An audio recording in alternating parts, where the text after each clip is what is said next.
She walked in alone. No assistant, no flashy handbag, no last name that came with weight. Just a clean coat, a canvas tote, and a folder neatly labeled with her documents.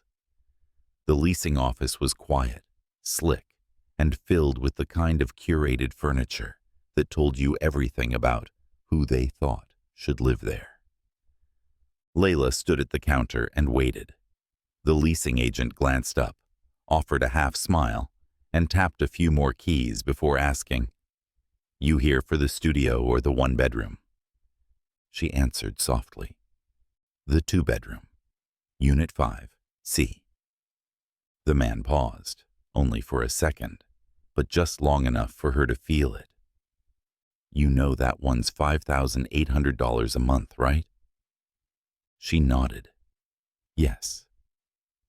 He looked her over again, as if her jeans and quiet confidence didn't line up with the number he just said. He reached for the application packet, but instead of handing it over, he tilted his head. "Look, I don't mean to discourage you, but we're prioritizing applicants with established financials. You might want to start with something more manageable." She blinked once, not offended, not surprised, just familiar with this dance. She offered a polite thank you, tucked her folder back into her tote, and walked out, slow, unbothered, and silent. She didn't need to explain herself, because 2 days later, someone else walked through that same glass door. A man in a custom wool coat, sharp eyes, leather briefcase. Not a word wasted. He wasn't here for a tour. He wasn't here to rent.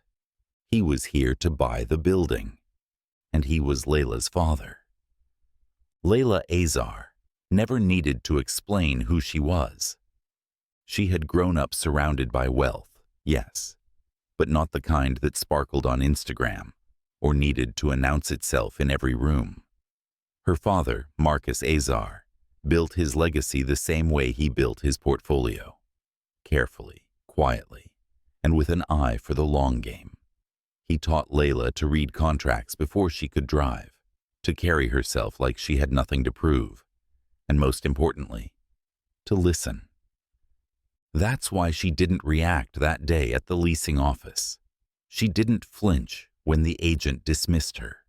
She didn't defend her bank account or drop her father's name like a golden key, because that wasn't her style. She had applied for the apartment on her own. It was going to be her first place since graduating, close to her new job at a creative agency downtown. A modest place by her family's standards, but full of charm. Wood floors, old windows, a kitchen that looked out over the park. She could already picture where the bookshelf would go.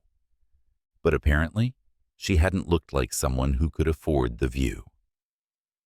That night, over dinner, her father asked how the apartment hunt was going. They sat across from each other in their usual spot, a quiet restaurant tucked inside a hotel lobby that most people walked past without noticing. It was the kind of place that didn't post prices on the menu and greeted Marcus by name before he even reached the table. Layla stirred her tea and said, almost casually, "Went to see a place on 81st today. Nice unit. Leasing guy told me it was probably out of my budget." Her father raised one eyebrow, the corner of his mouth lifting slightly. "Did he?" She nodded, smiling faintly. "Didn't even let me apply." There was no bitterness in her voice, just observation. Marcus leaned back in his chair and folded his napkin slowly. What was the address? She told him. He didn't ask for details. He didn't ask for names. He just picked up his phone, opened his calendar, and said one thing. "Interesting." Then he made a quiet note, the kind that meant something was already in motion. Layla didn't ask. She didn't need to. She just kept sipping her tea. 2 mornings later, Marcus Azar walked into the same leasing office, his daughter had been turned away from. The air was the same, softly scented, curated, the front desk arranged like it was auditioning for a magazine spread. The leasing agent glanced up from behind the counter, and this time, his whole posture changed. Marcus didn't wear a logo.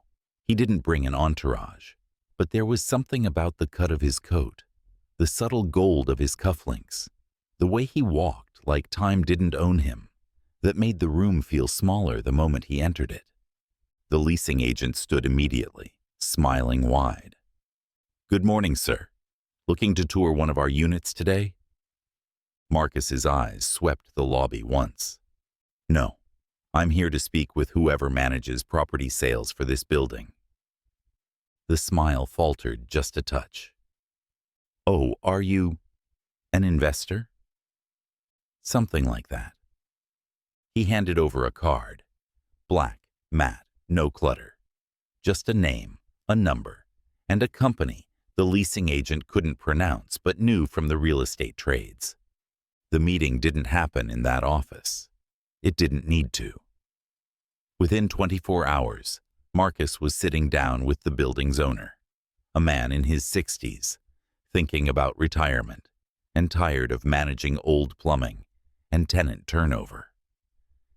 They met in a quiet boardroom across town. No brokers, no middlemen. Marcus made one offer, no negotiation. All cash. Close in 5 days. He even offered to cover the seller's closing fees. When the owner asked why he was interested in this specific building, Marcus just smiled. "My daughter liked the view."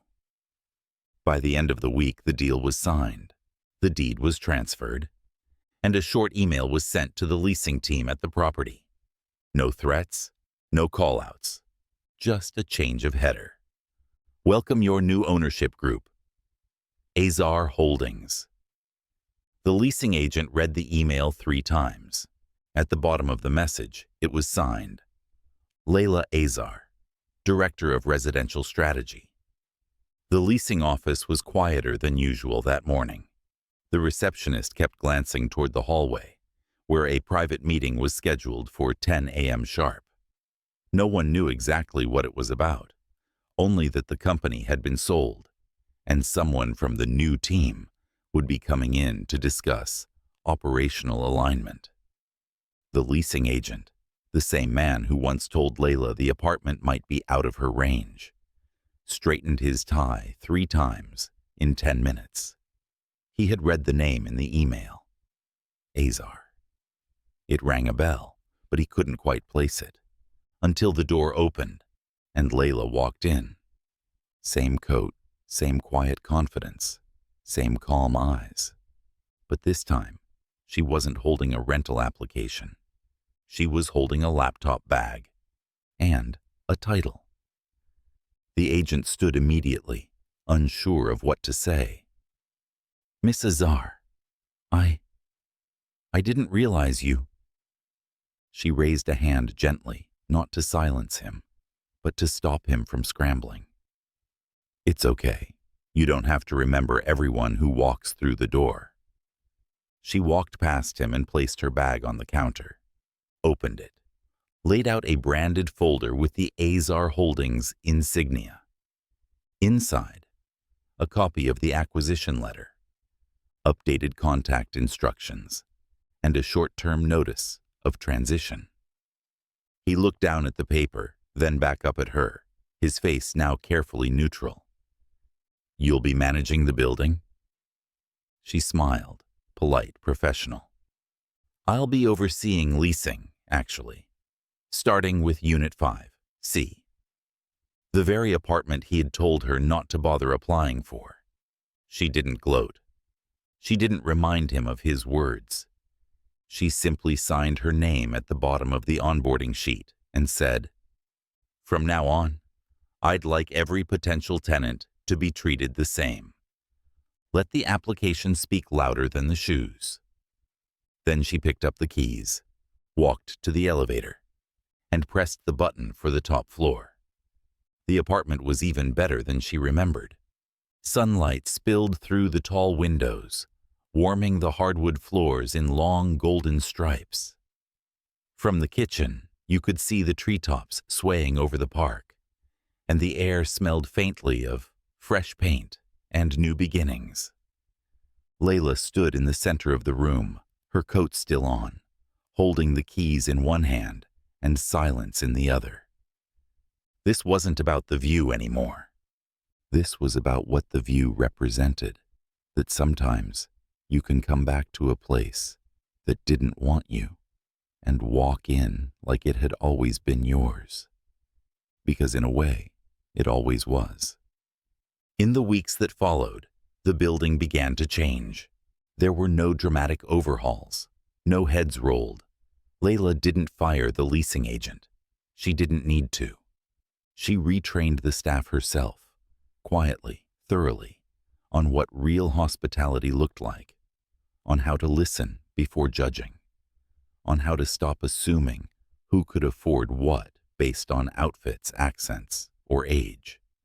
And when they brought her applications, she told them to cover the names before reviewing the income, because bias hides in small things, and change starts in smaller ones. One afternoon, she passed through the lobby and saw a girl sitting quietly on the waiting bench, early 20s, modest clothes, a worn-out tote bag on her lap. The agent stood nearby, smiling politely. He looked to Layla. "She's here for 3A. Layla paused, then nodded once. "Show her the good unit." That night, Layla stood by her window, tea in hand, watching the lights of the city flicker like stars someone had dropped in the wrong place. She thought about how different things might have been if she'd let pride speak for her, if she'd shouted back, if she'd stormed off angry. But she didn't. She let silence speak.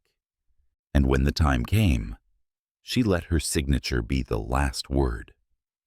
Some doors won't open for you the first time. Some people won't see you until you sign the deed.